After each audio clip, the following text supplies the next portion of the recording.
సరిగ్గా 6 ఏళ్ల క్రితం అంటే 2019 మార్చి 19వ తేదీన గుంటూరు, విజయవాడ నగరాల మధ్య పచ్చటి కొండల నడుమ పురుడు పోసుకున్నటువంటి మంగళగిరి ఎయిమ్స్ హాస్పిటల్ అన్ని వర్గాల ప్రజానీకానికి అతి తక్కువ ధరతో మెరుగైనటువంటి వైద్య సేవలు అందిస్తూ ముందుకు వెళ్తూ ఉంది.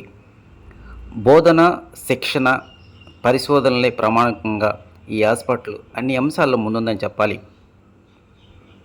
ఒక గుంటూరు, విజయవాడ నగర ప్రాంత ప్రజానికే కాదు, ఉభయ తెలుగు రాష్ట్రాలు, ప్రక్కనున్న కేరళ, తమిళనాడు, మహారాష్ట్ర, చివరికి అండమాన్ నికోబార్ దీవులు సైతం మెరుగైనటువంటి వైద్య సేవల కోసం ఈ మంగళగిరి ఎయిమ్స్ హాస్పిటల్కి వస్తున్నారనేటువంటి విషయం మనందరికీ తెలిసిందే.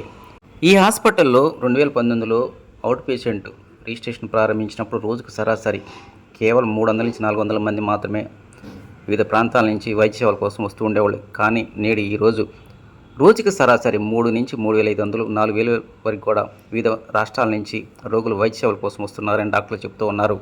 ఇప్పటికే ఈ హాస్పిటల్లో ENT, general medicine, general surgery, orthopaedics, psychiatrist, dermatology, radiology లాంటి కీలకమైనటువంటి డిపార్ట్మెంట్తో పాటు తాజాగా ఇటీవలనే కార్డియాలజీ డిపార్ట్మెంట్ ప్రారంభించారు. ఈ కార్డియాలజీ డిపార్ట్మెంట్లో ఇప్పటికే దీనిలో ఈసీజీ, ఎంఆర్ఐ, సిటీ స్కాన్ లాంటి కీలకమైనటువంటి సేవలు ఉన్నాయి. తాజాగా ఓపెన్ హార్ట్ సర్జరీని కూడా ప్రారంభించారు. ఈ ఓపెన్ హార్ట్ సర్జరీ అనేటువంటిది పేద మధ్యతరగతి ప్రజానీకానికి ఆర్థికపరంగా ఎంతో ఉపయోగపడుతుంది అనేటువంటిది మాత్రం నిజం. ఓపెన్ హార్ట్ సర్జరీతో పాటు మొట్టమొదటిసారి ఈ హాస్పిటల్లో రోబోటిక్ విధానం ద్వారా మోకాల చిప్ప శస్త్రచికిత్సా విధానాన్ని కూడా ప్రారంభించినట్టు ఎయిమ్స్ అధికారులు తెలియజేశారు. మంగళగిరి ఎయిమ్స్ హాస్పిటల్లో రానున్న కాలంలో మరో కొన్ని కొత్త వైద్య సేవలు రానున్నట్టు ఈరోజు జరిగినటువంటి విలేకరుల సమావేశంలో ఎయిమ్స్ డైరెక్టర్ ఏ శాంతా సింగ్ తెలిపారు.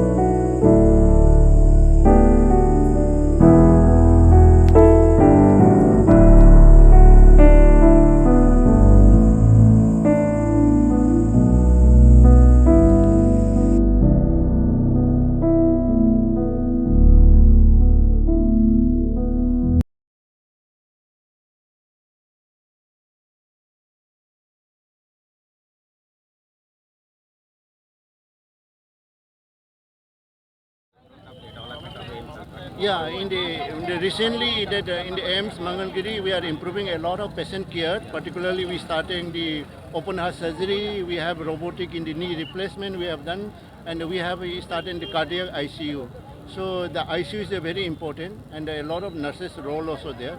So we are recruiting the more people to start the full function in all those ICU. So now number of the bed also is increasing. That's it. No, thank you so much.